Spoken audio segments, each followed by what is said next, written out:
Hello students, जय हिंद। स्वागत है आप सभी का टीम निष्ठा पर। मैं हूं दीपन प्रताप सिंह। स्वागत करता हूं आपसे बच्चों का आज के सेशन में, जहां पर हम लोग बात कर रहे हैं आईबी सिक्योरिटी असिस्टेंट के प्रीवियस ईयर क्वेश्चंस की। और आज हम देखेंगे 24 मार्च के शिफ्ट 3 का मैथ्स का क्वेश्चन का सॉल्यूशन। ठीक है ना।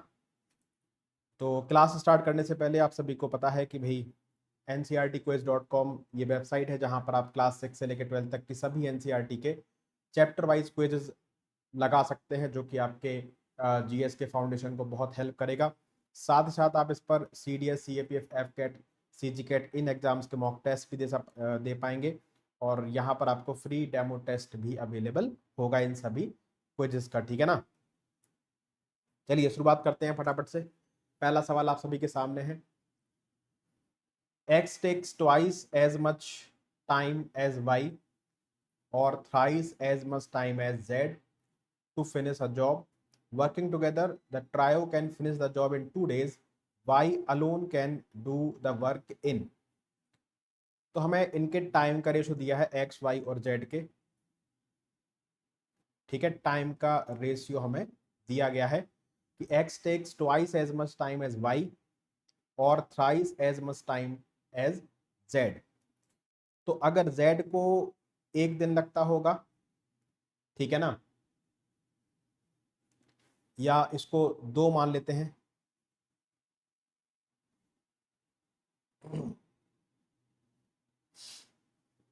ठीक है, इसको 2 मान लेते हैं तो x को लगेंगे 6 दिन।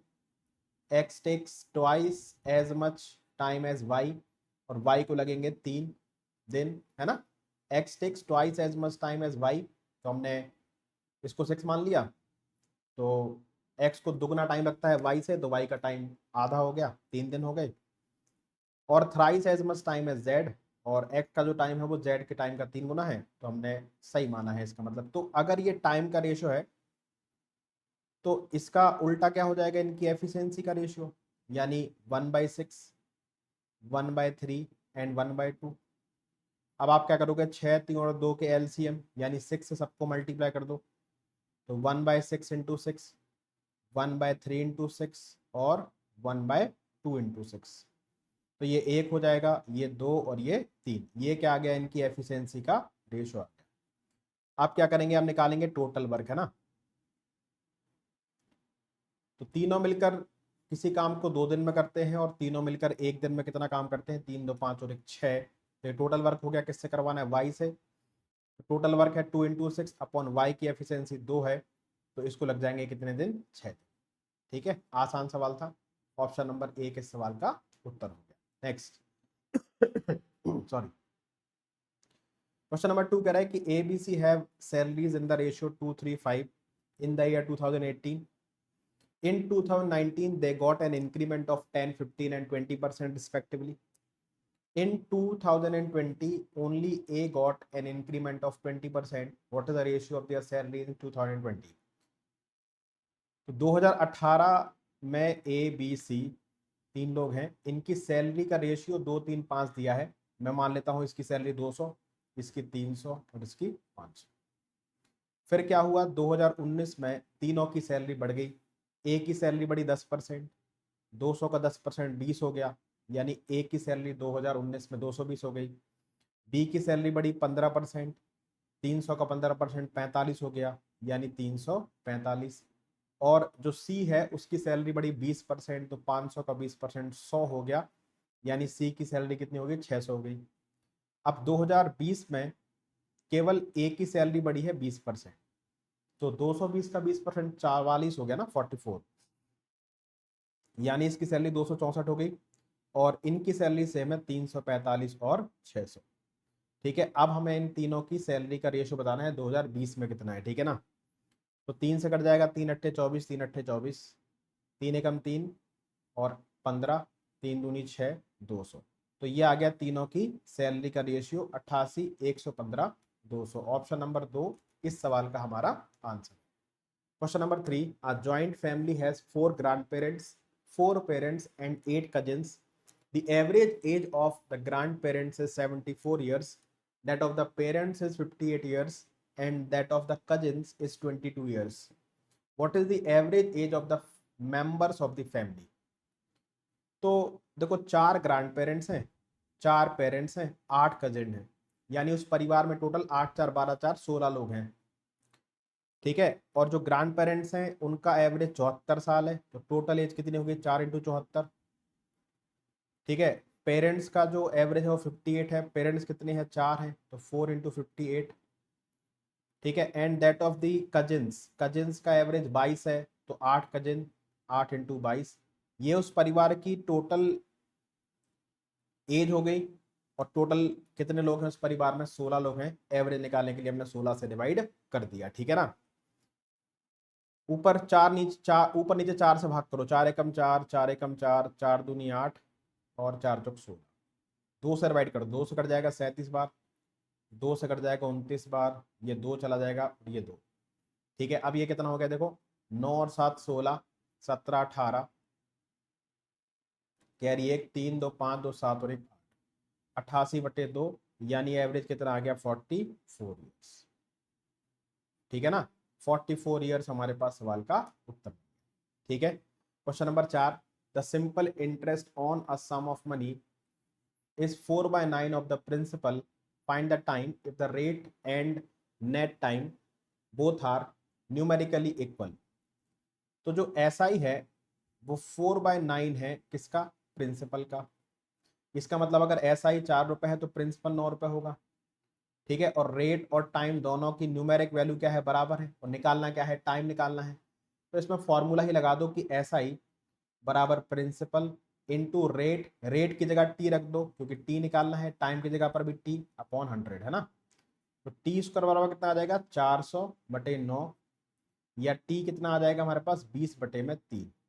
20/3 कितना हो गया, 3×18, तो 6 साल तो कंप्लीट हो गए, और 2/3 बचा, इसको मंथ में चेंज कर लेते हैं, तो 3 चौक 12, 4 दूनी 8, तो 6 साल और 8 महीने, 8 years and 6 years and 8 months. Option number 4 इस सवाल का हमारा उत्तर है। ठीक है ना, next question number 5, the cost price of an article is 2100, what should be the mark price of the article so that after a discount of 20% the seller still makes a profit of 90%।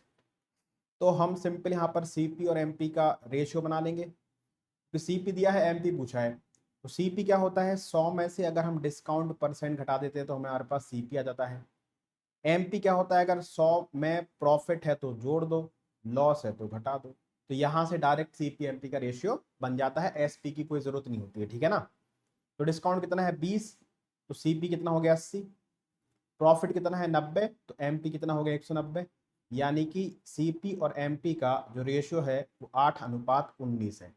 Ratio हमारे पास क्या बन गया 8:19 बन गया। ठीक है ना,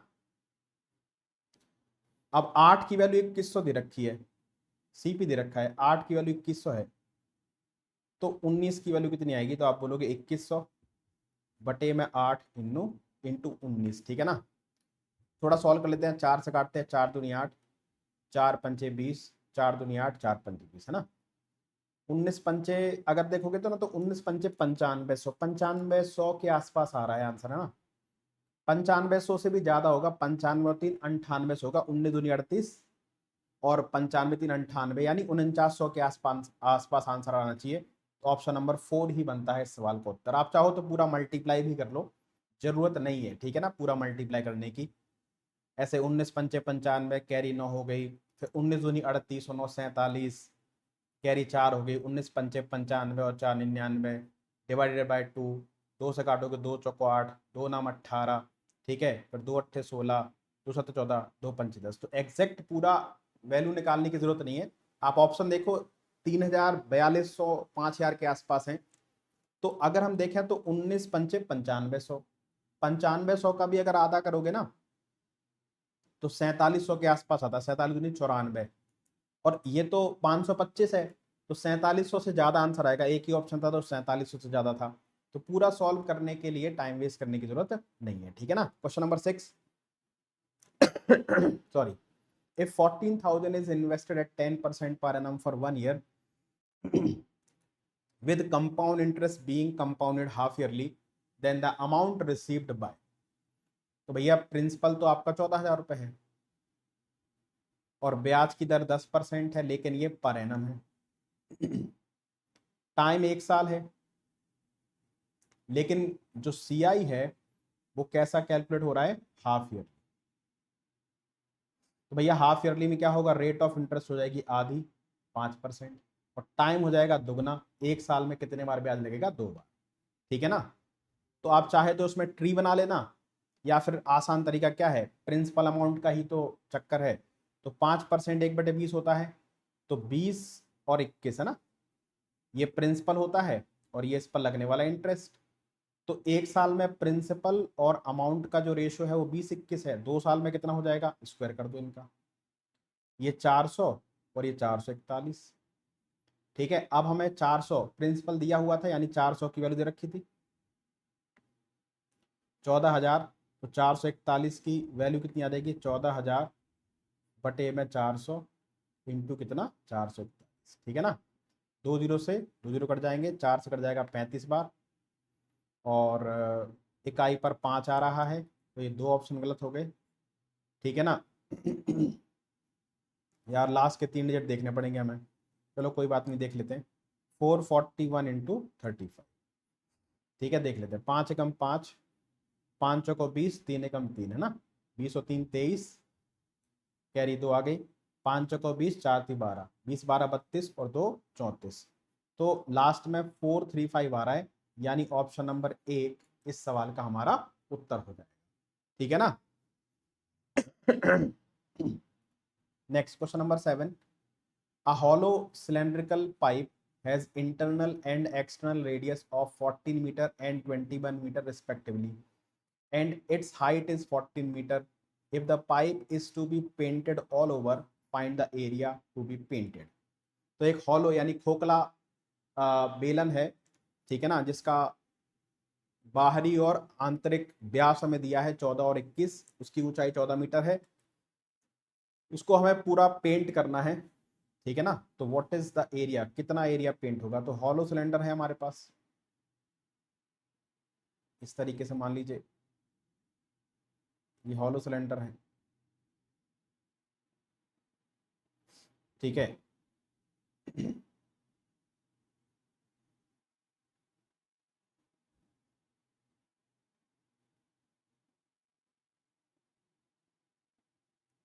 ये थोड़ा सा गलत बन गया।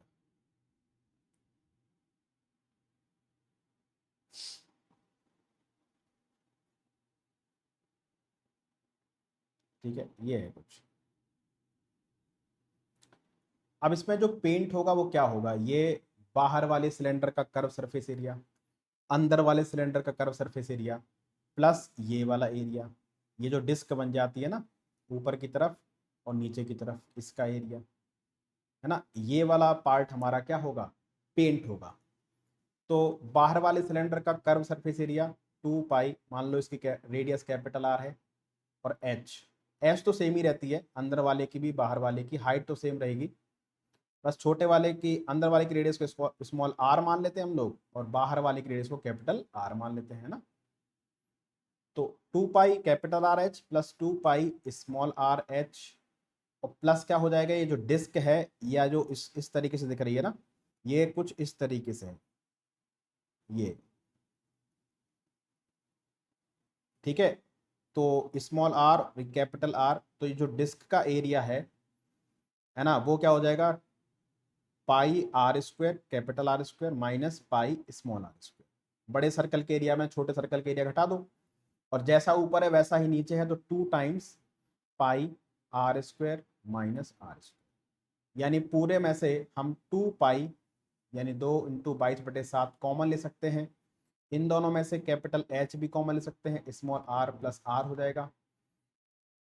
और हाँ, ए स्क्वायर माइनस बी स्क्वायर का फॉर्मूला a माइनस बी और a प्लस बी, ये हमारे पास हो जाएगा। ठीक है ना। तो 2 × 22/7, h कितना हमारे पास है, हाइट है 14, और इंटरनल रेडियस एक्सटर्नल रेडियस कितना है 21 और 14 कितना 35, r माइनस r 21 माइनस 14 यानी कि 7, और r प्लस r यानी कि 35।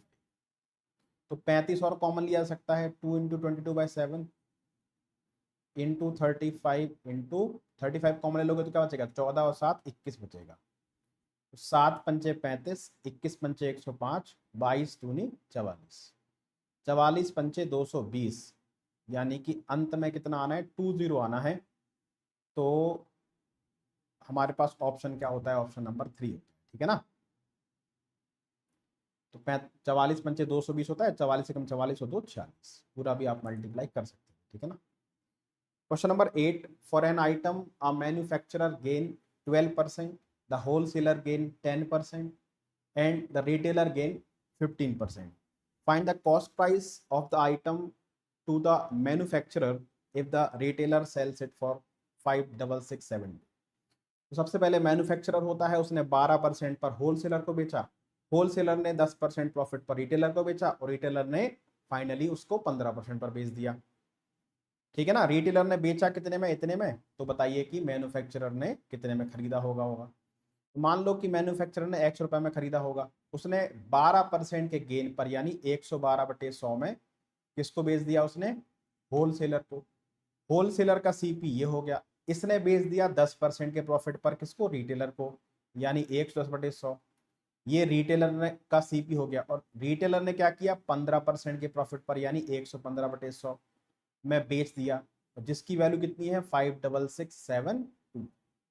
ठीक है, 1 जीरो से 1 जीरो कट जाएगा, 4 से काट दो, 4 दूनी 8, 4 अट्ठे 32, 4 से कट जाएगा 25 बार, 5 से काटोगे 5 दिनस 5 थी 15, ये 20 बार, ठीक है ना। तो ये हो गया x इंटू 28/25 इंटू कितना 11/10 इंटू कितना 23/20 बराबर कितना 5,667। ठीक है, अब इसको आप सॉल्व वॉल्व कर सकते हैं, ठीक है ना। 11 से कट रहा है, देखो ये 11 पंचे 55, 11 एकम 11, ठीक है। फिर 11 पंचे 55, 11 दूनी 22, सही है, 5152। ये 4 से कट रहा है 7 बार, 4 से काटेंगे तो 4 एकम 4, 11 बचेगा, 4 दूनी 8, 3 35, 4 अट्ठे 32, 4 अट्ठे 32, है ना। अब ये 7 से कट रहा है मेरे पास, 7 एकम 7, 5 बचा, 7 अट्ठे 56, 7 चौको 28, 23 से कट जाएगा ये कितने बार, 8 बार, 25 अट्ठे 200, है ना, 2 दूनी 4, 40 से यार इस सवाल का क्या आ जाएगा उत्तर, यानी कि जो मैन्युफैक्चरर है उसका जो कॉस्ट है वो कितना है, 40,000, ठीक है ना। Next question number 9, find the value of this, इसकी वैल्यू क्या है भाई, ये रूट के अंदर 4 रूट और कितने जीरो है, 1 2 3 4 5 6 7 8, यानी ये 10⁸ है और इसके ऊपर क्या है, पावर 1/2, तो ये क्या बन गया, 10⁴ बन गया, है ना। सॉरी 10⁴ नहीं, 10⁸ की पावर 1/4 है, ठीक है ना। तो 1/4 है तो ये कितना बन गया हमारे पास, 2 बन गया, ठीक है। माइनस ये क्यूब रूट ऑफ 9261 किसका होता है, 21 का, 10 का स्क्वायर 100 यानी कि 10, 10 माइनस 21 यानी उत्तर कितना आ गया हमारे पास, माइनस का। ऑप्शन नंबर 1 इस सवाल का। Question number 10, a/b 7/11, b/c 12/17, a+b/b+c कितना। तो b की वैल्यू कितनी है, देखो 11 है और यहाँ पर कितनी है 12, b की वैल्यू को इक्वल कर लेते हैं, यहाँ पर 12 से मल्टीप्लाई करना पड़ेगा, यहाँ पर 11 से मल्टीप्लाई करना पड़ेगा, तो a b और c तीनों की वैल्यू मिल गई है मुझे। a कितना हो गया 12 सत्ते 84, b कितना हो गया 11 इंटू 12 यानी 132 और c कितना हो गया हमारे पास 187, 17 इंटू 11, ठीक है। a+b अपॉन b+c ये आपसे पूछा जा रहा है, तो a+b कितना हो गया, 4 और 2 6 हो गया, 13 और 8 कितना 21, 216 अपॉन b+c कितना हो गया हमारे पास, ये हो गया 7 और 2 9, 8 3 11, 2 और 1 3, 216 बटे में 319, यानी ऑप्शन नंबर 4 इस सवाल का उत्तर है। Question number 11, two trains of length 600 metre each are moving in same direction on parallel tracks. Initially of train A is ahead of train B and both the trains are moving with the same speed at 108 km/h. And driver of train B accelerates by 1 meter per second square after 50 seconds train B is just completely ahead of train A. Calculate the distance between train A and B. तो अब इसमें acceleration दे दिया, ठीक है ना, फालतू को सवाल बना दिया एक्सेलरेशन दे करके, कुछ नहीं है इस सवाल में। 50 सेकंड में जितना एक्सेलरेट हुई है ट्रेन, जितनी डिस्टेंस ट्रेवल करी होगी इसने, वही डिस्टेंस होगा ए और बी का, ठीक है ना। देखो दो ट्रेन थी, एक मान लीजिए ट्रेन ए है, ठीक है, जिसकी लेंथ 600 मीटर है, और एक ट्रेन बी है जिसकी भी लेंथ 600 मीटर है। तो पहले ट्रेन ए आगे थी, ठीक है, 108 किलोमीटर पर आवर को मीटर पर सेकंड में चेंज करो फटाफट से, 30 मीटर पर सेकंड, क्योंकि लेंथ किस में है, मीटर में है। तो ये 30 मीटर पर सेकंड की स्पीड से ट्रेवल कर रही है और ये भी 30 मीटर पर सेकंड की स्पीड से ट्रेवल कर रही है। फिर क्या हुआ, दोनों पैरेलल ट्रैक पे चल रही है। इनिशियली ट्रेन ए आगे है ट्रेन बी के, है ना, और दोनों 108 किलोमीटर पर आवर यानी कि 30 मीटर पर सेकंड की स्पीड से चल रही है।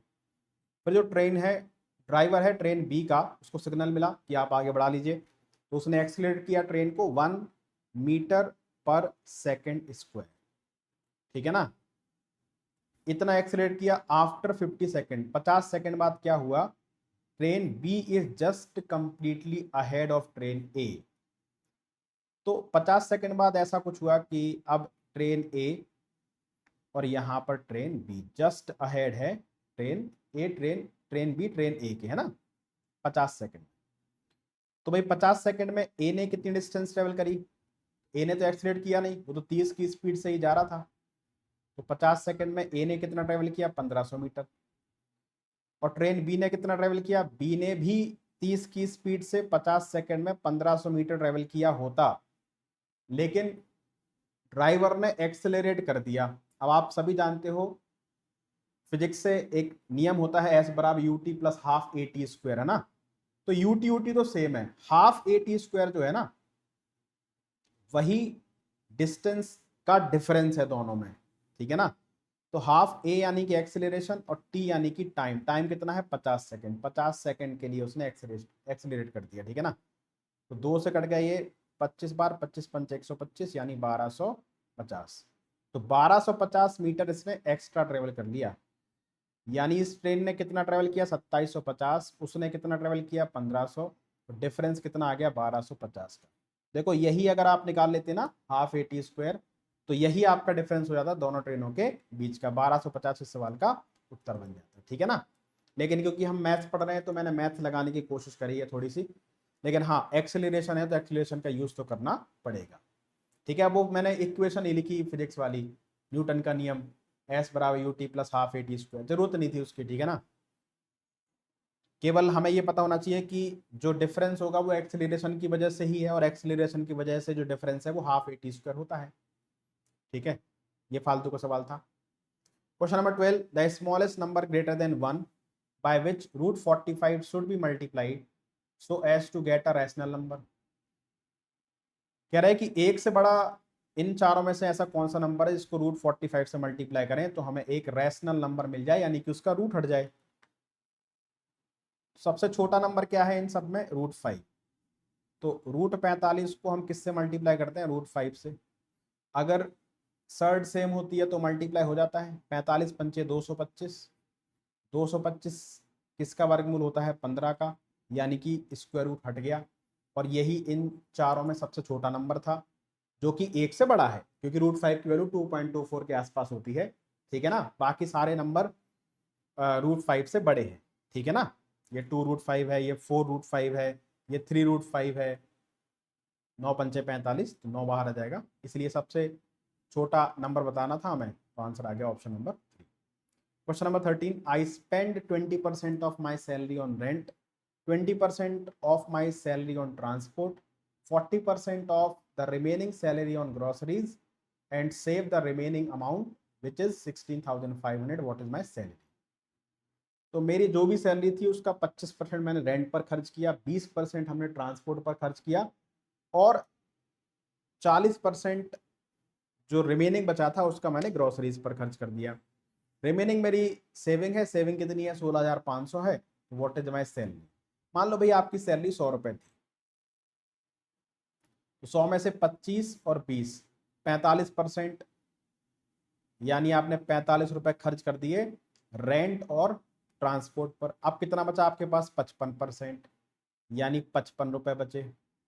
ये जो 55 रुपए बचे हैं इसका 40%, यानी 2/5। ठीक है, तो 22 रुपए आपने खर्च कर दिए किस पर, ग्रोसरीज पर। तो बचे आपके पास कितने, आपके पास रिमेनिंग बचे हैं 33 रुपए। ये जो 33 रुपए बचे हैं इसी की वैल्यू कितनी है 16500। तो सैलरी हमने 100 मानी थी, 100 की वैल्यू कितनी आ जाएगी 16,500 बटे में 33 इंटू 100। तो 33 से 5 बार कट जाएगा 500, यानी 50,000 इस सवाल का हमारा उत्तर। 50,000 इज द करेक्ट आंसर। ठीक है ना। क्वेश्चन नंबर 14, सोना and Mona together can build a wall in 6 days। Time and work का सवाल है। while Mona and Mohan together can build the same wall in 12 days. Sona and Mona work together for 5 days, after which they both fall ill. The remaining work is completed by Mohan in 10 days. The total payment for the work done is 3,600, which is to be divided among 3 persons. What will be Sona's share out of the total payment? अच्छा सवाल है। देखो सोना और मोना जो है मिलकर एक दीवार बना लेती है 6 दिन। ठीक है, जबकि मोना और मोहन ये दोनों जब मिलकर काम करते हैं तो दीवार बन पाती है 12 दिनों में। बातचीत ज़्यादा होने लगती होगी, है ना। एलसीएम कितना हो गया 12 हो गया, 6 दूनी 12, 12 कम 12, यानी सोना प्लस मोना दोनों की टोटल एफिशिएंसी 2 है, मोना और मोहन दोनों की टोटल एफिशिएंसी 1 है। ठीक है, अब कह रहा है कि सोना and Mona work together for 5 days। सोना और मोना दोनों ने काम एक साथ स्टार्ट किया, लेकिन इन्होंने कितने दिन काम किया 5 दिन। इसके बाद जो भी रिमेनिंग काम था वो मोहन ने अकेले किया, कितने दिनों में 10 दिनों में। तो यहां से मुझे मोहन की एफिशिएंसी पता चल जाएगी। क्यों, क्योंकि सोना और मोना मिलकर एक दिन में कितना काम करती हैं 2 यूनिट। ठीक है, यहां से ये पता नहीं चल रहा कि सोना कितना काम करती है मोना कितना काम करती है। यहाँ ये पता था कि मोना और मोहन मिलकर एक दिन में 1 यूनिट काम करते हैं, यहां से भी नहीं पता चल रहा है कि मोना कितना काम करती है मोहन। दोनों इक्वेशन मिला देंगे तब भी तीनों की एफिशिएंसी पता नहीं चलेगी। तो यहीं से निकालना पड़ेगा। देखो सोना और मोना एक दिन में कितना काम करते हैं 2, तो 5 दिनों में इन्होंने कितना काम किया होगा 10 यूनिट काम कर लिया। टोटल 12 यूनिट काम था, 10 यूनिट काम हो गया, बचा कितना 2, यानी 12 मीटर हमें लंबी दीवार बनानी थी, 10 मीटर बन चुकी थी 5 दिन में। अब बची कितनी 2 मीटर। ये 2 मीटर किसने बनाई मोहन ने, कितने दिनों में 10 दिनों में। तो मोहन की एफिशिएंसी पता लग जाएगी कि मोहन ने 2 यूनिट काम 10 दिनों में किया, यानी वो एक दिन में कितना काम करता है 1/5। तो मोहन की एफिशिएंसी कितनी है 1/5 है। ठीक है, मोना और मोहन दोनों की एफिशिएंसी 1 है, तो मोना की एफिशिएंसी 4/5 होगी। अब सोना और मोना दोनों की एफिशिएंसी 2 है। ठीक है ना, मोना की एफिशिएंसी 4/5 हो गई। तो 2 में से अगर 4/5 घटा दिया जाए तो कितना आ जाएगा भाई 5 दूनी 10 -4, यानी कि 6/5। ठीक है ना, 6/5 ये आ जाएगी सोना की एफिशिएंसी। ठीक है, अब जो 3600 रुपए बांटे गए वो कैसे बांटे गए होंगे, किसने कितना काम किया उस रिस्पेक्ट में बांटे गए होंगे। तो सोना, मोना और मोहन इन तीनों लोगों ने काम किया। मुझे ये पता है कि मोहन ने 2 यूनिट काम ही किया, बाकी 10 काम तो दोनों ने किया था। मोना और सोना दोनों ने 5-5 दिन काम किया। ठीक है, मोना ने 5 दिन काम किया, मोना एक दिन में कितना काम करती है 1/5, तो 5 दिन में कितना काम करेगी वो 1। तो 10 यूनिट में से एक काम किसने किया, सॉरी ये मोना की एफिशिएंसी 4/5 है, 1/5 नहीं, 1/5 तो मोहन की है। तो 5 दिन काम किया, 4/5 एफिशिएंसी है, यानी कि 10 यूनिट में से जो टोटल काम हुआ था सोना और मोना द्वारा उसमें से 4 यूनिट मोना ने किया, तो बाकी 6 यूनिट किसने किया होगा सोना ने। क्योंकि पैसा एफिशिएंसी के रिस्पेक्ट में नहीं बांटा जाता, पैसा जितना काम आप करोगे उसके रिस्पेक्ट में बांटा जाता है। यानी कि तीनों को किस अनुपात में वैसा मिलेगा, 6-4-2 या फिर 1-2-3 के अनुपात। तो भाई सोना को कितना मिलेगा, सोना को मिलेगा 3, कितने में, 3 2 5 और 1 6 में। तो 3600 में कितना, ये 1 ये 2, 36 दूनी ये 3600, 2 से कितने बार कट जाएगा, 1800 बार। यानी कि सोना को कितना मिलना चाहिए, 1800 रुपए मिलने चाहिए। बढ़िया सवाल था ये वाला। Question number 15, a cylindrical vessel with a base radius of 15 meter and height 21 meter is filled with water to a certain height. 10 spherical balls of radius 1.5 meter are dropped into this vessel. By how much will the level of water rise in the vessel? ठीक है ना। तो हमारे पास एक cylindrical vessel था जिसमें ठीक ठाक पानी भरा हुआ था, ठीक है ना। ये सवाल कैसे सॉल्व करते हैं, इसकी रेडियस कितनी है, बेस रेडियस है 15 मीटर, ठीक है। तो ये भी 15 मीटर होगी, ठीक। हाइट कितनी है, 21 सेंटीमीटर, 21 सेंटीमीटर नहीं मीटर, 21 मीटर क्या है इसकी हाइट है, सब कुछ मीटर में है, ठीक है। Is filled with water to a certain height, मान लो यहां तक इसमें पानी भरा हुआ, मानने में क्या जाता है, मान लो यहां तक पानी इसमें भरा हुआ, ठीक है, यहां तक पानी भरा हुआ। अब इसमें हमने 10 spherical ball of radius 1.5 metre क्या करी, ड्रॉप करी, यानी डाली, फेंक दी। तो मान लो 1 2 3 4 5 6 7 8 9 10 बॉल हमने इसमें डाल दी। अब जब 10 बॉल डालोगे, आप सभी जानते हो, तो वो बॉल अपने वॉल्यूम के बराबर क्या करेगी, पानी को डिस्प्लेस करेगी। तो कह रहा है कि 10 spherical ball of radius 1.5 meter are dropped into the vessel. By how much will the level of water rise in the vessel? मान लो कि यहां तक पानी आ गया, पानी यहां तक बढ़ गया, ठीक है, यहां तक था पहले, यहां तक बढ़ गया, तो यही बताना है कितना बढ़ गया। अब ये जो आप देखते हो ना, ये भी एक छोटा सा सिलेंडर ही होता है, ये भी क्या होगा, एक छोटू सा सिलेंडर ही होगा। ये जो पानी का लेवल बढ़ा है ना, तो ये भी एक सिलेंडर ही है, ये यहां से लेकर और यहां तक। और इसका वॉल्यूम क्या होगा, अगर मैं इसकी हाइट निकालता हूं h, रेडियस तो भाई होगी 15, ठीक है ना, रेडियस तो 15 ही होगी। इसकी हाइट निकाल लो कि इसमें कितना पानी था, इसमें उतना ही पानी होगा जितना 10 स्फेरिकल बॉल का वॉल्यूम होगा, है क्या नहीं, डायरेक्ट यहां से h आ जाती है। तो इसका वॉल्यूम क्या होता है, पाई r स्क्वायर इंटू h हमें निकालना है। कोई मत कहना सर h तो 21 दे रखा था, ये तो बड़े वाले सिलेंडर का हाइट था ना। अब 10 स्फेरिकल बॉल, एक का वॉल्यूम 4/3 पाई r क्यूब, 10 का इतना, और रेडियस हमारे पास 1.5 है, ठीक है ना। इसको हम सॉल्व करेंगे, आंसर आ जाएगा। तो पाई से पाई कट जाएगा, ठीक है। यहाँ डेसिमल हटाएंगे 10 आ जाएगा, डेसिमल हटाएंगे 10 आ जाएगा, डेसिमल हटाएंगे 10 आ जाएगा। तो 15 और 15 ये कैंसिल हो गया, ठीक है ना। और 3 से कट गया 5 बार, 5 दूनी 10, 2 से गया 2 बार, ठीक है। ये 10 से 10 कट जाएगा, ये 2 से 5 बार कट जाएगा। तो h बराबर आ गया 1/5, और ये मीटर में चल रहा है सब कुछ, इसको सेंटीमीटर में चेंज कर लेते हैं क्योंकि ऑप्शन सेंटीमीटर में है। तो h बराबर क्या आ जाएगा, 20 सेंटीमीटर, यानी जो हाइट है वो कितनी बढ़ जाएगी, 20 सेंटीमीटर बढ़ जाएगी, ठीक है ना। कुछ बच्चे ऐसे करते हैं कि पहले मान लो कैपिटल H हाइट थी, बाद में स्मॉल h हो गई, तो h माइनस h निकालते हैं, उसकी जरूरत नहीं है, ठीक है ना।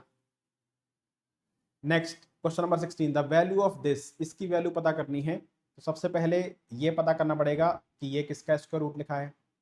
अब इसमें कौन हेल्प करता है, 2ab, तो 2 और 84 को लिख देते हैं 21 इंटू 4 है ना, 4 बाहर निकालते हैं तो जाएगा 2 रूट 21 को लिख देते हैं √3 इंटू 7, ठीक है ना। तो ये हो गया 2ab। देखते हैं क्रॉस चेक करके, क्या a स्क्वायर, ये क्या लिखा है, ये तो a square plus b square लिखा है ना। तो a स्क्वायर यानी 2 का स्क्वायर 4, 4 × 3 = 12, b स्क्वायर यानी रूट 7 का स्क्वायर 7, 12 और 7 19, बात बन गई। यानी यहाँ पर a क्या है 2√3 और b कितना है √7। यानी ये क्या लिखा है, ये लिखा है रूट के अंदर 2√3 प्लस √7 का होल स्क्वायर। स्क्वायर के ऊपर रूट है, रूट हट जाएगा, तो अब ये कहानी हो गई ऐसी, रूट के अंदर 4 माइनस √7 और प्लस कितना आ जाएगा 2√3 प्लस √7। प्लस का √7 माइनस का √7 से कट जाएगा। अब फिर से वही कहानी आ गई 4 प्लस 2√3। तो पता करना पड़ेगा किसका स्क्वायर रूट लिखा हुआ है, तो 2 तो अलग हटा दो, 2ab, इसको लिख देंगे √3 इंटू 1, तो ये हो जाएगा 2, ये a और ये b। ए स्क्वायर प्लस बी स्क्वायर कितना आना चाहिए 4, √3 का स्क्वायर 3, 1 का स्क्वायर 1, 1 प्लस 3 कितना आ गया 4 आ गया, यानी बात बन गई। यानी ये किसका स्क्वायर लिखा है भाई, ये लिखा है √3 प्लस 1 का होल स्क्वायर, यानी ये हो जाएगा हमारे पास √3 प्लस या 1 प्लस √3। ऑप्शन नंबर 1 इस सवाल का। Question number 17, find the average of the prime numbers between 40 and 80। 40 और 80 के बीच सभी आवाज संख्याओं का औसत बताना है। तो भाई उनका सम निकालना पड़ेगा। आवाज संख्याएं हैं, कोई पैटर्न तो बनाती ही नहीं है। तो 41 हो गई, 43 हो गई, 47 हो गई, इसके बाद 53 हो गई, 59 हो गई, इसके बाद 61, 67, है ना, 71, 73 और 69, यही है। कितनी होंगी भाई, ये होंगी 10। ठीक है ना, इन सबको जोड़ लेते हैं तो कितना आएगा हमारे पास 594 आएगा अपॉन 10, यानी आंसर आ जाएगा 59 पॉइंट। ऑप्शन नंबर 1 इस सवाल का। ठीक है, next question number 18, ₹370 is divided into 3 parts. The second part is 1/4 of the third part and the ratio of first and third is 3:5. Find the ratio of third part to the total amount of money. तो भाई जो second part है वो 1/4 है किसका, third part का। यानी second और थर्ड का रेशियो कितना है भाई हमारे पास 1:4। बिल्कुल सही। The ratio of first and third, पहले और तीसरे का अनुपात कितना है 3:5। कॉमन क्या है भाई, थर्ड पार्ट कॉमन है। यहाँ पर थर्ड पार्ट कितना है 4, यहाँ पर थर्ड पार्ट 5, तो इक्वल कर दो भाई, 4 का मल्टीप्लाई करते हैं, यहाँ पर 5 का मल्टीप्लाई करते हैं, तो सेकंड और थर्ड कितना है, ये 5 है और ये 20 है। ठीक है ना, फर्स्ट और थर्ड ये 12 है और ये 20 है। ठीक है, तो थर्ड पार्ट और टोटल का रेशियो बताना है। तो थर्ड पार्ट कितना है 20 है, टोटल कितना हमारे पास है 20, 12, 32 और 5 37, तो 20/37 क्या आ जाएगा सवाल का 370 का कोई लेना देना नहीं है। Question number 19, 3% of what number is the sum of 4% of 12 and 6% of 80। भैया पहले ये निकालो कि ये कितना है, फिर देखो किस नंबर का 3% इतना है। ठीक है, थोड़ा सा कैलकुलेटिव है। 4% यानी 1/25 ऑफ 12, 6% ऑफ 80 को 80% ऑफ 6 लिख दूं तो कोई दिक्कत है, दोनों बात एक ही है। 80% क्योंकि होता है 4/5 इंटू 6। ठीक है, तो ये आ गया 12/25 और ये आ गया 24/5। एलसीएम 25 हो गया, यहाँ पर 12 आ गया, 5 पंचे 25, 24 पंचे 120, यानी 132/25। अब पता करो इनमें से किस नंबर का 3% 132/25 होता है। पहला ऑप्शन ही चेक करते हैं, 176 का 3% यानी 3/100। 4 से काटोगे 44 बार, 4 से काटेंगे 25 बार, 44 इंटू 3 कितना 132/25। लो, पहले ही ऑप्शन पे काम बन गया। तो 176 का 3% जो है वो 4% ऑफ 12 और 6% ऑफ 80 के सम के बराबर। Last question, 2 cars are traveling from the same location moving in the same direction at the speed of 6 km/h and 4 km/h respectively, starting at the same time. Calculate the approximate distance between the cars after 10 minutes.